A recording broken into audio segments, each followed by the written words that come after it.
That's not good. Oh, there we go. There we go. It's back. All right. Whew. I'd be scared there for a minute. All right. It's like, don't do that. All right. So anyway, let me try that again. Got some stories that didn't quite hit the radar, but others started off under the radar, but actually got onto the mainstream radar. So we'll talk about that. Anyway, I'm your host for tonight. I am Oddball Extreme. I'm currently joined on the line by two more crazy cohorts. First, below me is our resident joker, Mike. Hello, Mike. Hello.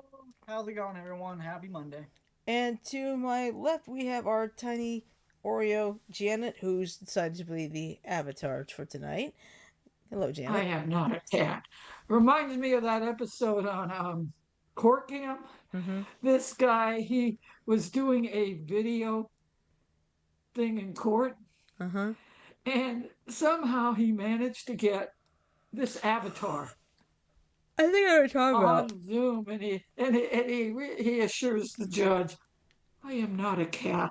I think you know what you're talking about. And Sajo is also in the chat room. Hey, Sajo. He says, welcome to the non-political day of the show. Yep, that's correct. It is the non-political part of the show. Of course, March Madness is going on as we speak. Right now, I think the ladies are playing tonight. Men are on a break until Thursday, but I can tell you this right now. This is crazy. Of the 16 teams in the Sweet 16, 7 are from the SEC. It's a record. Almost half. U of A? Yeah. Almost half of the 16 are from the SEC. So let's see. I know there's Alabama, Auburn, Kentucky, Tennessee, Ole Miss. I'm sorry, Mike. Ole Miss knocked out Iowa State.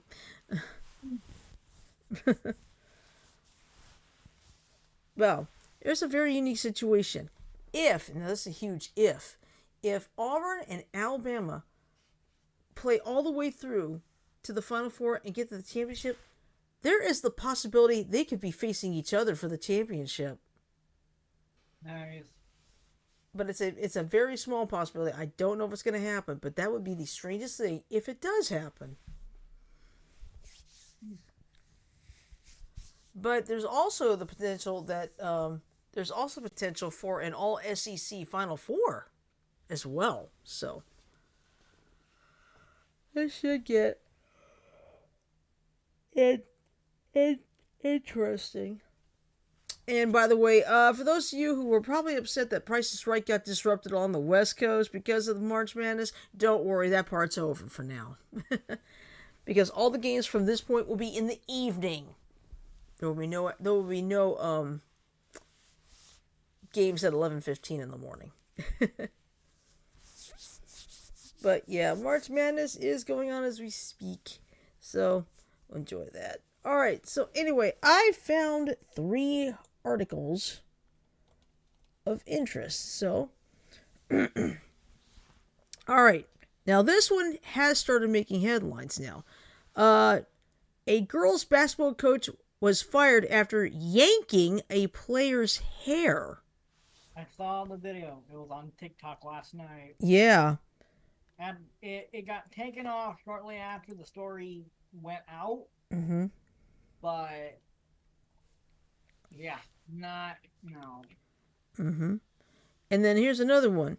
Pirates Booty founder stages Long Island mutiny, declares he's mayor, and tries to fire the village staff. That one, too. All right. And finally, somebody was a little bit full of themselves. Yep. And finally, mother accused of slitting son's throat after Disneyland trip during custody visit. Let's do that one first and get the sad shit out of the way. All right. And by the way, this one's going to require a Supernova Rant Rocket because, boy, the circumstances just make me sick. So, here's the Supernova Rant Rocket alert. Yeah. All right. So was I even close? Yeah, it was fine. Okay. All right. So anyway, mother accused of slitting son's throat after Disneyland trip during custody visit, and this was posted on Friday, updated yesterday. So this is out of Santa Ana, California. A mother is accused of a heinous crime after a 3-day vacation to Disneyland with her 11-year-old son. Saritha Ramaraju and her son had gone to the amusement park during a custody visitation. Prosecutors allege... not this again. Get out of here. Let me read the story. Prosecutors allege that Ramaraju killed the boy on Wednesday, the day he was scheduled to return to his father. Santa Ana police found the victim dead on a bed inside a La Quinta Inn, according to officials with the Orange County District Attorney's Office. Authorities noted in the news release that the boy's throat had been slit. A large kitchen knife was found inside the motel room, which was purchased the day before, prosecutors said. Details of the horrific scene that police had to investigate after they responded to the mother's 911 call were provided. The boy, who appeared dead for several hours before 911 was notified, was found with multiple stab wounds among Disneyland souvenirs. Body-worn camera footage showed police arresting the mother. In the video, a female police comments she has blood on her hands while placing handcuffs on Ramaraju. The 48-year-old mother allegedly called first responders to report she had killed her son. Prosecutors said Ramaraju had moved out of state after divorcing the boy's father in 2018. During the custody visit with the boy, Ramaraju had bought 3-day passes to Disneyland for both of them. Ramaraju was scheduled to check out of the motel and return the boy to his father on Wednesday, but instead committed the alleged crime and took pills to, quote, kill herself, unquote. And we don't encourage that. Let's see. Ramaraju was arrested on suspicion of murder, including child endangerment, torture, and aggravated mayhem charges after she was released from a hospital on Thursday. She is scheduled to be arraigned on Friday, this coming Friday. If convicted, she faces a maximum sentence of 26 years to life. She should get the death penalty for doing that. Mm-hmm. Yeah, but the state that she lives in might not do that, though. That's true. Let's see. What did you say? I could barely hear you, Mike. I said that some states may not do that. Yeah, he's right. It does depend on the state. But anyway, the life of a child should not hang in the balance between two parents whose anger for each other outweighs their love for their child, said Orange County District Attorney Todd Spitzer. Anger makes you forget who you love and what you are responsible for doing. The safest place for a child should be in their parents' arms. Instead of wrapping her arms around their son in love, she slit his throat and in the cruelest twist of fate removed him from the very world she brought him into. Let's see. Santa Ana police said homicide detectives are working to identify and locate additional witnesses who may have information about the incident. So. She's in for and you know what? I bet you anything she has to be put in protective custody. Mm-hmm. Because of what she did to her son. Yep, exactly. All right, so which one do you want next? The girls basketball coach who yanked the player's hair, or the Pirates Booty founder who thinks he's the mayor? I'll let you pick the next one, Mike. Basketball. All right.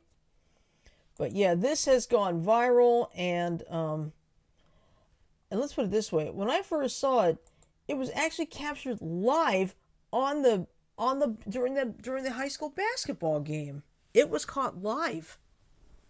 I think it was at the tail end of the game, I think. Yeah, it was just after the game had ended. All right, so. All right, let me see. It was updated on Saturday, but let me see.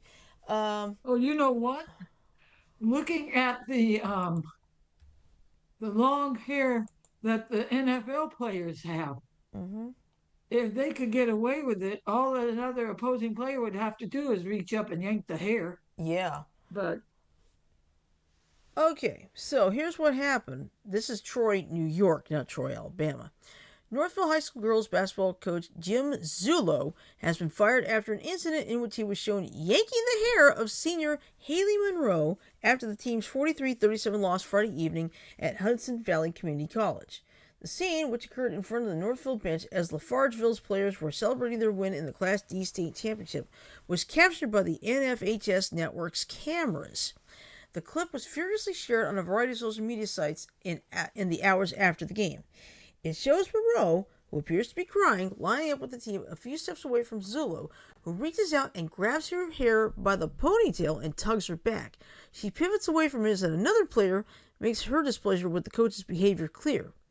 Please know he will no longer be with us, Northville Central School District Superintendent Sarah A. Chauncey said in a brief email Friday night to the Times. Times Union's Chris Churchill, who was at Friday's game while working on a profile of Zullo. The district posted a longer statement later on in the evening. Northville Central School District is aware of and deeply disturbed by the conduct of the coach of the girls' varsity basketball team during the Class D New York State Championship game, it said. We hold our coaches to the highest standards of professionalism, sportsmanship, and respect for our student athletes, and this behavior is completely unacceptable. The district is committed to ensuring that this type of behavior has no place within our programs, and we will continue to uphold the values of respect and integrity that our athletes, families, and community expect and deserve. This individual will no longer be coaching for the Northville Central School District. We assure the public that this matter is being taken extremely seriously, and the district is actively addressing it. The district will be following up with the affected players and their families to provide support and outline the actions we are taking in response to this incident. Hudson Valley Community College issued a statement Saturday evening that it had been made aware of an incident between a coach and a player that occurred at the conclusion of one of the NYSPHSAA Girls Championship games. Obviously, it's the New York. It's obviously the New York High School Athletic Association. This incident is currently under investigation by HVCC peace officers and investigators in conjunction with other law enforcement agencies, the statement continued. Further information will be released. Shit. Huh? He's in deep shit. Yeah. Further information will be released when available. Zulo, a 2006 inductee into the state's Basketball Hall of Fame, coached for more than 3 decades. This was his second season with Northville. The 81-year-old came out of retirement to coach the team as his wife was dealing with terminal cancer. Zulo won more than 500 games as a boys basketball coach at 4 schools over nearly 40 seasons. His boys' teams won 762 and 12 league championships. His longest and most notable stop was at Shenendahowa, where he coached for more than 2 decades and led a team featuring star player Greg Kubek, who later played at Duke, where he became the first ever player to appear in the Final Fours to the 1987 Class A championship. He led the Northville girls team to appearances in the state championship game each of the last 2 seasons, losing to Section X's Hammond in 2024 and Section 3's Lafargeville on Friday. Northville State semifinal win in 2024 came on the same day Jim Zulo's son, Sam Zulo, won a Connecticut girls basketball championship as the coach of Simsbury. Now, there's actually an update to this. And this was updated today. Go for it. All right. Zulo issued an apology 2 days after he was shown yanking the hair of senior Haley Monroe after a state championship finals loss. Zulo's son Sam sent the statement to various media outlets, including the Times-Union. WNYT first reported on the statement. I deeply regret my behavior following the loss to Lafargeville Friday night in the Class D state championship game. Pardon me, my mouth's drying out again.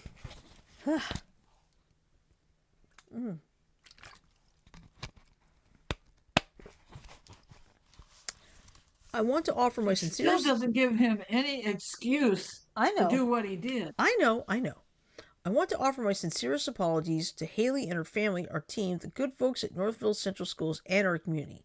As a coach, under no circumstance is it acceptable to put my hands on a player, and I am truly sorry. I wish I could have those moments back. I am grateful for the opportunity to have coached girls basketball at Northville the past 2 years, especially last season, which was a difficult time for our family. I'm super proud of every one of these young women and what they accomplished. I know each of them will go on to do great things, and I wish them well.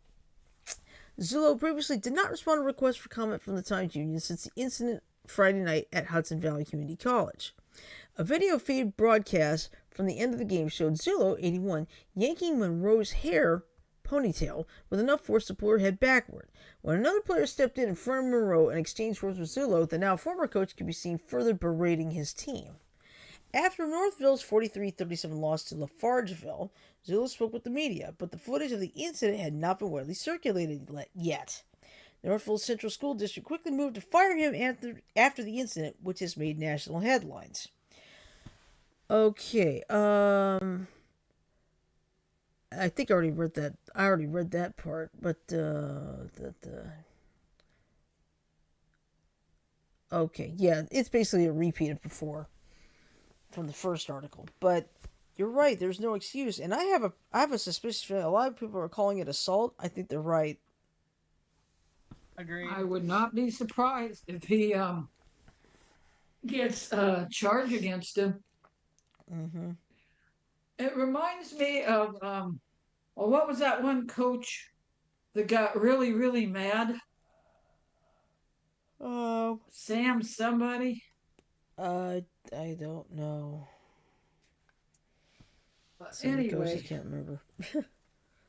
I can't remember either. Yeah, but like I said, I'm not into sports. Well, that's okay. Let's see. There's Bob Knight. He was legendary for his temper tantrums. I think he was a coach for Alabama Tide. No, Bob Knight was the Indiana Hoosiers coach, basketball team. All I know is, that guy is in some deep shit. Yeah. Mm-hmm. Hey, I forgot about this avatar. I'm glad I am not a cat. I am not a cat. He was so embarrassed when he finally got that doggone um, avatar taken off his profile. Mm-hmm. Okay. Now it's on to the last one. The Pirates Booty founder stages Long Island mutiny, declares he's mayor, and tries to fire the village staff. Now, Robert Ehrlich was falsely asserting his authority as mayor, demanding access to office space, and declaring that the entire village staff was fired, said officials in Seacliff, New York. Sounds like he took lessons from a certain somebody. Yep, you're probably right. Anyway, uh, the founder of Pirates Booty Snacks lost his chaotic bid for mayor of a tiny New York community after he claimed he was the village leader and had the authority to replace the entire local government, officials said Thursday. Elena Villafane, the incumbent mayor of Seacliff, defeated Pirates Booty Snacks founder Robert Ehrlich 1,064 to 62 on Tuesday in the village, which is about 26 miles northeast of Midtown Manhattan. Villafane had been running unopposed for her third two-year term when Ehrlich jumped into the fray a week ago on Monday. A bit late for that. That's when Ehrlich went to Village Hall and presented a statement falsely asserting that his authority as mayor, demanding access to office space, and declaring that the entire village staff was fired effective immediately but could reapply for their jobs, the village said in a statement. While village staff remained calm and professional throughout the incident, Ehrlich and his associates raised their voices, used profane language, made outlandish claims, and engaged in direct harassment of village personnel, the statement said. Despite multiple requests to leave, they refused, creating a hostile and disruptive environment that required police intervention. The brazen assertion stunned village officials who said they'd never seen or heard from Ehrlich before in any civic context. To the best of my knowledge, he has never participated in any government entity, in any volunteer agency, any board or commission, Village Administrator Bruce Kennedy told NBC News on Thursday. Ehrlich rejected election results, saying they were rigged and counted in secret. He said that poll workers weren't properly checking rolls, and that he'd know, claiming his supporters made repeated visits to the voting booth. So one of my supporters voted 3 times, Ehrlich claimed to NBC News. Another one voted 4 times. They didn't realize that he was coming in that many times. Ehrlich insists he and other village residents have power under the New York Government Reorganization and Citizen Empowerment Act to completely replace the village government structure with another. I don't want to dissolve the village. I want to consolidate the village, said Ehrlich, who calls himself the duly elected mayor of the incorporated village of Seacliff residents.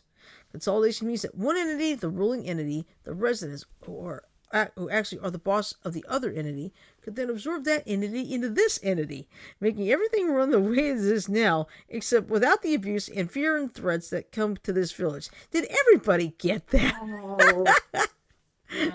Oh. It's like, did everybody get that one? Like I said, sounds like a certain somebody. Yeah, let's see. 1, 2, let me have it sound entities used. 1, 2, 3, 4, 5. Five entities used 5 times in like one sentence. Alright, anyway. Ehrlich's primary beefs with the village government are remarkably pedestrian. He says that services aren't delivered in a timely manner, and that none of it is being done to revitalize business on the main drag, Seacliff Avenue. They really could not care less and do not want businesses to thrive, he said. The place needs foot traffic. It needs people from the outside coming into Seacliff, from other North Shore Long Island communities such as Rosslyn from Great Neck. Ehrlich said he has collected 1,900, quote, votes, unquote, at his coffee shop for the past 4 years, saying such an unusual bout has holy precedent. 1,900 votes since our election, he said. The longest election in history was from 1268 to 1271, when they couldn't find a pope. So actually, I have the longest election in history. In theory... He's an idiot. Yep. In theory, Ehrlich or anyone else could submit a petition with 10% of the village's registered voters asking for Seacliff to be dissolved. Once such signatures were verified, a village-wide vote would be held to ask whether Seacliff should be eliminated and then folded into the town of Oyster Bay, Kennedy said. He had a FedEx-type envelope that was sealed that he was waving around, allegedly with petition signatures, at the March 10th meeting, Kennedy said. And when he was asked, do you want to submit that? He said, no. Now, Ehrlich invented Pirates Booty in the 1980s, making the puffed cheese, corn, and rice snack a ubiquitous presence at checkout stands across America. Is it beef over food? No. He was the inventor of the Pirate's Booty puff cheese corn and rice snack. But in 2013, B&G Foods purchased Robert's American Gourmet Food, which owns the Pirate Booty brand, for $195 million. 5 years later, Hershey purchased Pirate brands from B&G Foods Inc., including the Pirate's Booty, Smart Puffs, and Original Tings brands, for the purchase price of $420 million, the famed chocolate company announced. Despite his wealth, Ehrlich said Thursday he plans to remain active in local political politics. As a write-in candidate, Ehrlich had virtually no chance of winning on Tuesday. Asked whether he might take another shot at running for mayor in 2 years, using more conventional methods that could land him on the ballot, he said, "No, I'm mayor now. Why do I have to wait 2 years? I am mayor at this moment. I can write an executive order." Oh boy. Sounds like he is up the creek without, let's just say he's running his canoe paddle through a pile of crap. Yeah. I will not say anything more on this because, I mean, it's supposed to be, it's sort of political, but it's like, it's also weird. So, Very weird. It's more New York weird than it is political. yeah, it's like, seriously, this guy's thinking, I'm the mayor. No, you're not. Reminds me of the HOA Karen stories I subscribe to on YouTube. Have you read any of those? I see the, what is it? Justice Stories Untold, Life Unraveled, those kinds of things. Well, this particular one, this guy, always the same guy, always goes up against the same HOA lady, chases her out. Yeah. Let's see. Sajo said this has to do with that lady who killed her son. First story you read. Yeah, the first one. That's disgusting. I hope she gets life in prison for doing that. Yep. Let's see. Sometimes my stays look. Yeah, that's true. But you want to know something? She's going to have to go into protective custody if she does go to prison. uh-huh. Because the other inmates will not take kindly to Oh what no. she did to her son. Nope. And going by her name, it sounds like she's from India originally. Probably. Yeah.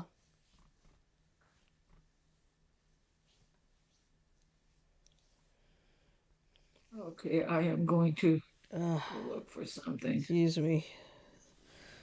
Are you as tired as I feel? Mm-hmm. Dun, dun, dun, dun, dun, dun, dun. United Airlines. Oh, looks like Southwest isn't the only one having United Airline pilot's embarrassing mistake. Flight to Shanghai returns to San Francisco, causing huge. Come on. Okay, come on.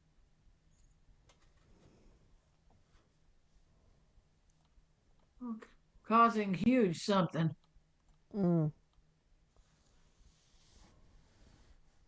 Making a glaring error in his flight procedure.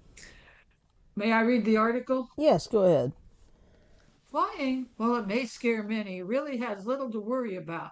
Wild weather, mechanical failure, or whatever else that can cause problems are occurrences around which pilots train day after day for years to be able to avoid and manage, making air travel one of the safest ways of getting around. However, United Airlines flight UA 198 from Los Angeles to Shanghai was forced to turn around following a glaring error from the pilot. They forgot their passport at home. Whoops. Oh, brother. Yes, even the pilots and flight crew have to pass through the security checks at their destinations. Yeah, they. Oh, yeah, they know get that. out into the big wide world. Without their proper documentation, like passengers, they won't get through. Can you say oopsie? That has got to be embarrassing, though. Okay, a 5-hour time. Okay, that is. Continue reading, okay? Sorry, it's one of those split level. That's fine. Unexpected crew-related issue turns out to be a forgotten passport. So when the Boeing So when the Boeing 7879 Dreamliner was forced to turn around just 2 hours into its 6,485-mile trip, passengers were stumped as to what had happened. It turns out it was the simplest of all the mistakes possible by the most experienced member of the crew. Hmm. Your flight diverted to San Francisco sounded the Your flight diverted to San Francisco sounded the message due to an unexpected crew-related issue requiring a new crew. Once they arrive, we'll get you back on your way to Shanghai as soon as possible.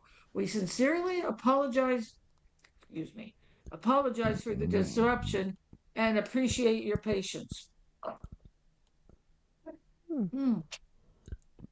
I hope they didn't have to wait long for the Mm-hmm. new crew.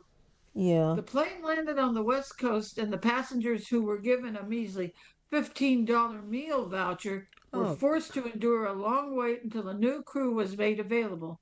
Nearly 6 hours behind schedule, the aircraft took off once again. Oh, brother. It was $15. just a one Sorry. hour and 45 minutes into their flight. They Hmm. need more than a $15 meal voucher. Yeah. What number? Out of how many? Was that the total time? Oh, and there was another incident with an airline, Shirley. Oh, yeah? Yeah, and I don't have a story with this one. Pilot, okay, no, that. A Southwest airline started to take off down the taxiway when there was another plane coming in. Mm. Okay, Ben Schlappig, who runs 1 mile at a time, called it an embarrassing and costly mistake, adding that this incident caused at least 3 hours of extra fuel burn, and United needed to pay for 2 full crews since the entire crew had to be swapped, not to mention the inconvenience for passengers traveling in both directions since the return flight had to be delayed as well. And how about those people who have to make a connecting flight in Shanghai, saying from Shanghai to Sydney? Mm. Okay, gotta make sure I got I got the whole article. Now, what do you think of the pilot's error? This Mm. is a little this is a legitimate poll. What do you think of the pilot's error? An unforgivable mistake, an inconvenient oversight, or not that big of a deal? Oversight? Mm. Okay, how about you, Shirley? Uh, An overs- unforgivable mistake, an inconvenient oversight, or not that big of a deal? Inconvenient oversight. Yeah, I say so too. But they needed to give more than just the $15. Mm-hmm. Okay.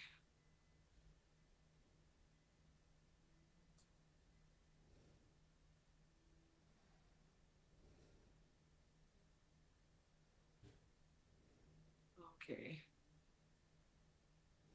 Anyway, I'm answering my question. Okay, do you have anything, Mike? No, I do not.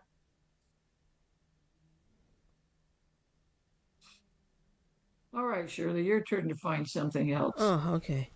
And folks, I do apologize for dozing off. I'm just uber tired. It's all good. No worries.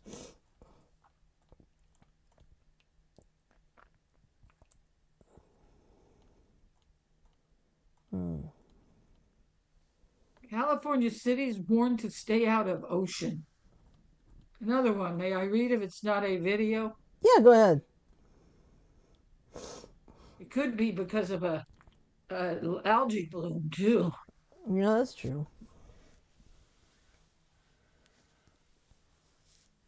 Okay. Oh, that over there.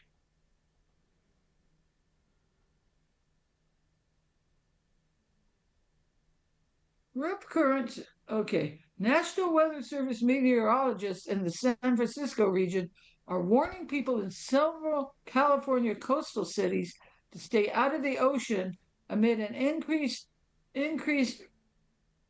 risk of sneaker waves and rip currents. I'm not sure what a sneaker wave is, but I do know what a rip current is. Newsweek reached out to the NWS office in San Francisco by phone for comment.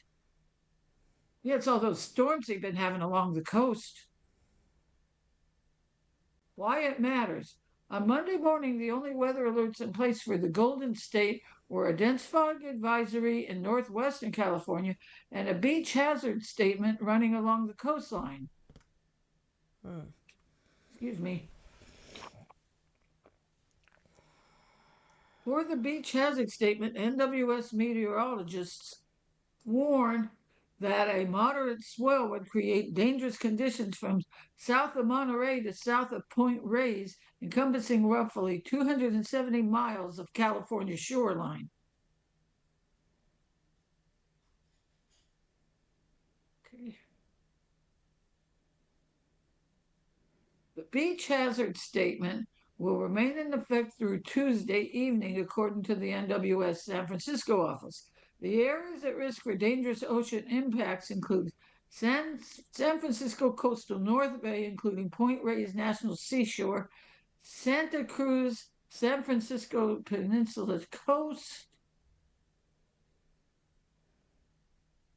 Okay, I lost my Santa Cruz, San Francisco's Peninsula coast, northern Monterey Bay, southern Monterey Bay, and Big Sur coast.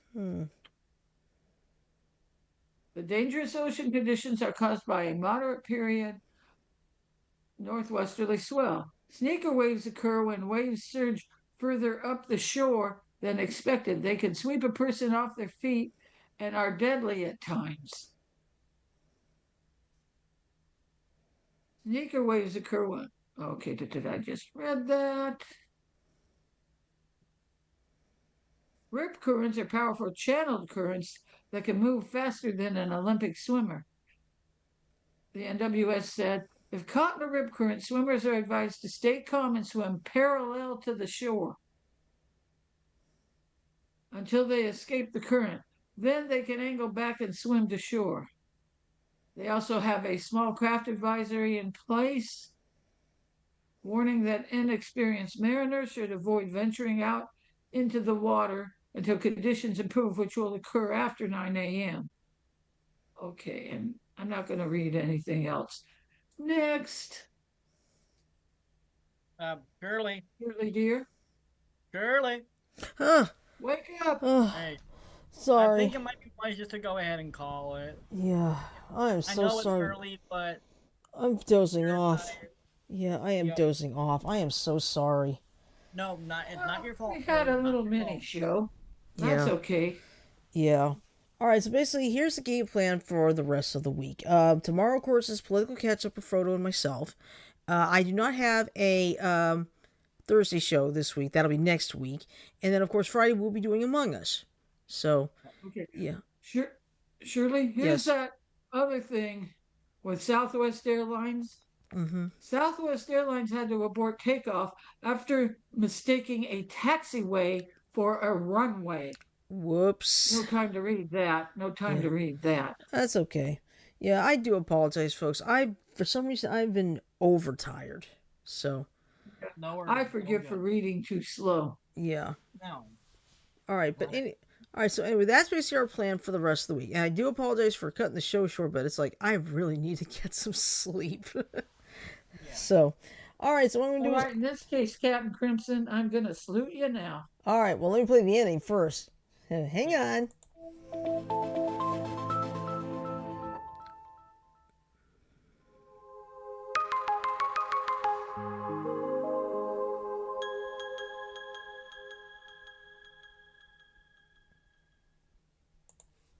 All right, so with that in mind, I'm going to say love, peace, and chicken grease. Everyone have a great night. Sleep well, stay safe. I'll be with Frodo tomorrow for political catch-up, and the rest of us will be on Friday for Among Us. So, peace. Take care. Salute, Captain Crimson. Hi, everyone.